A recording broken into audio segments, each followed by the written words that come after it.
Hi, I'm Jim Ward of the Middle Country Public Library, and I'd like to welcome you to another episode in our History Bites series. Today, we will discuss the assassination of President James Garfield, who was shot by Charles Guiteau in the Baltimore and Potomac train station in Washington, D.C. on July 2nd, 1881. James Garfield was born in Cuyahoga County, Ohio, in 1831. Fatherless at 2, he later drove canal boat teams, somehow earning enough money for an education. He graduated from Williams College in Massachusetts in 1856 and returned to the Western Reserve Eclectic Institute, later Hiram College, in Ohio as a classics professor. Within a year, he was made its president. Garfield was elected to the Ohio Senate in 1859 as a Republican. During the secession crisis, he advocated coercing the seceding states back into the Union. In 1862, when Union military victories had been few, he successfully led a brigade at Middle Creek, Kentucky against Confederate troops. At 31, Garfield became a brigadier general, and then 2 years later became a major general of volunteers. Meanwhile, in 1862, Ohioans elected him to Congress. President Lincoln persuaded him to resign his commission because it was easier to find major generals than to obtain effective Republicans for Congress. Garfield repeatedly won re-election for 18 years and became the leading Republican in the House. Garfield played leading roles in almost every major issue of the day. He helped win passage of the 14th and 15th Amendments to the Constitution to guarantee equal rights for freed slaves. Garfield never actually ran for the Republican presidential nomination in 1880. He attended the party's convention that year to support another candidate, fellow Ohioan John Sherman, brother of Civil War General William Tecumseh Sherman. But after the convention stalemated for 35 ballots, delegates stampeded to an alternative all knew as a competent and intelligent candidate, Garfield himself. When finally elected president, Garfield had little time to enjoy it. In office, he quickly became embroiled in a signature fight of the era, the struggle against political bosses who strangled the works of government through patronage and spoils. Ultimately, he forced the Senate to abandon its practice called senatorial courtesy and confirm a reform-minded collector of the Port of New York over staunch opposition from New York's own powerful senator, Roscoe Conkling, who in turn resigned over the conflict. On the morning of July 2nd, 1881, James A. Garfield arrived at the Baltimore and Potomac train station for a much-needed holiday. Just 4 months had passed since the former Union general and Ohio congressman had been sworn in as the nation's 20th president. But his term had already gotten off to a rocky start.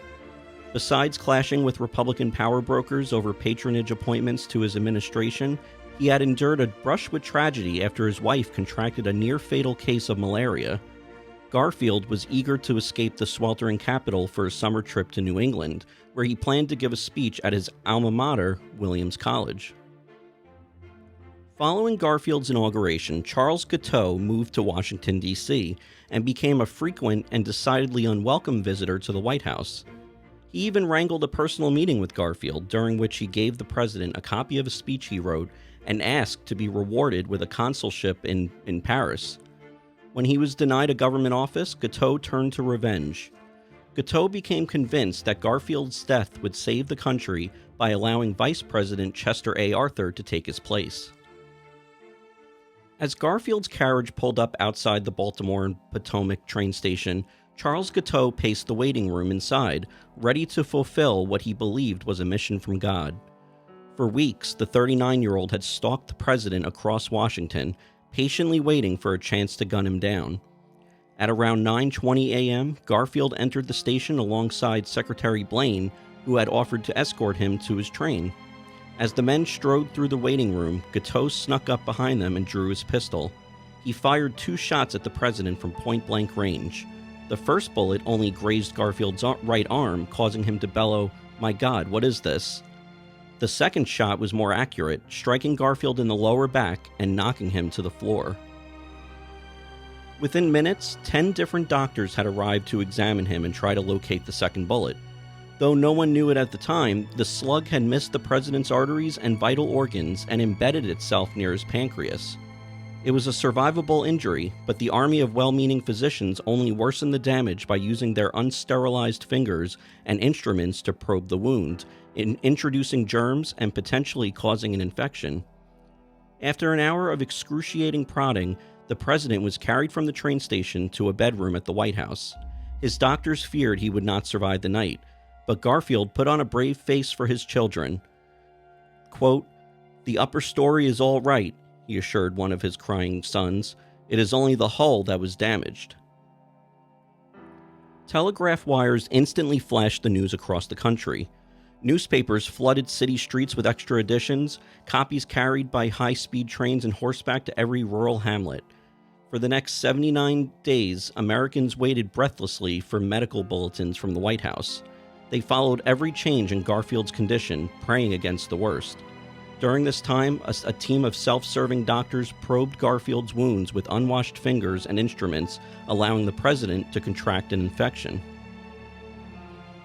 The 49-year-old president had rallied in the first few days after the shooting, but his condition worsened after his doctor, D. Willard Bliss, administered heavy doses of quinine, morphine, and alcohol, which brought on bouts of vomiting that left him weak and emaciated. Bliss also conducted repeated medical probes in a futile attempt to locate the second bullet. In August, he even enlisted the help of telephone inventor Alexander Graham Bell, who used a crude metal detector called an induction balance to search for the slug. The machine had worked perfectly in tests, but the screening failed due to interference from metal springs on the president's bed. To make matters worse, Bell was only permitted to search the right side of Garfield's body, where Bliss incorrectly believed the bullet was lodged. By September, a massive infection, most likely caused by his medical treatment, had left Garfield with a persistent fever and abscesses all over his body. He was taken to a cottage on the Jersey Shore in the hope that the cool sea air would revive him, but he died on the night of September 19, 1881. He had been president for just 200 days. More than 100,000 people came to see Garfield's body lying in state in the Capitol Building Rotunda, and another 150,000 attended his funeral in Cleveland, Ohio.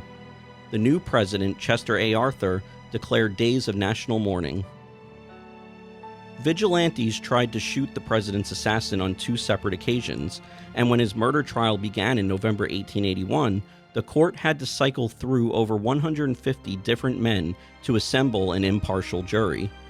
Guiteau entered a plea of not guilty by reason of insanity, arguing that the assassination had been, quote, "God's act and not mine," end quote.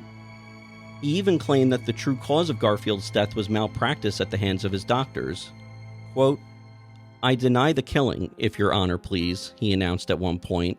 "We admit the shooting," end quote. His insanity plea failed to convince the jury, which took less than an hour to return a guilty verdict. On June 30th, 1882, nearly a year to the day after he shot the president, Guiteau was executed by hanging in Washington, D.C. Thank you for joining us for today's episode. If you enjoyed it, click like, and if you watched on YouTube, hit subscribe. Thanks so much, and we'll see you all next time.